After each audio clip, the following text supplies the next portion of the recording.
I quit using porn and now I feel worse. Is this normal? That's a really interesting question because there are many who go through a process of change and recovery from addiction and will feel like things are really not actually better, even though the behavior management is actually better. And what's interesting, we kind of refer to it as being dragged through the mud sometimes because it feels like even though you're working hard and you're finding some success in managing the unwanted addictive behavior, it also feels like you feel empty at times. You feel isolated, maybe misunderstood, or maybe like you've given up some of the rewarding elements of life, and that you don't really know how else life can be rewarding.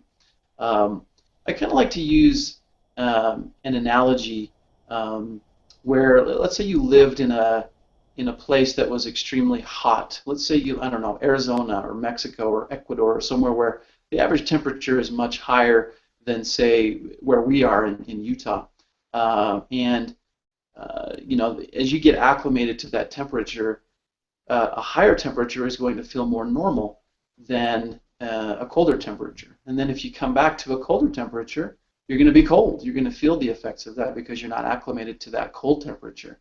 So the reason why I use that analogy is because as you're changing behaviors and you're looking for new ways of coping, the brain has to kind of acclimate to the new kinds of strategies that you're using in your life to cope. And so often it can feel like, well, this is too hot or too cold, and I'm not too satisfied with what I'm experiencing right now.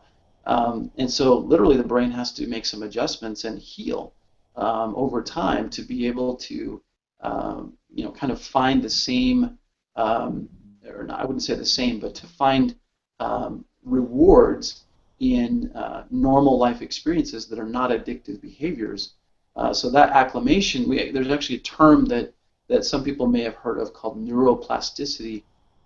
It's literally the process of changing the brain, the neural connections in the brain, to allow new processes to take form. In other words, being able to change behaviors in certain situations, going from an addictive behavior to a more healthy coping behavior, and you know, to be able to feel rewarded and to feel happy, to feel peace after such a change takes place can take some time. It can take some acclimation, if you will, for that brain process to start to take hold, and it can be something that might be frustrating for a time because it feels like the rewards have gone away in a lot of ways, and that you're searching for new ways to reward yourself. Really, it's more about the brain acclimating again to some of the natural rewards of life that are separate from addictive behavior.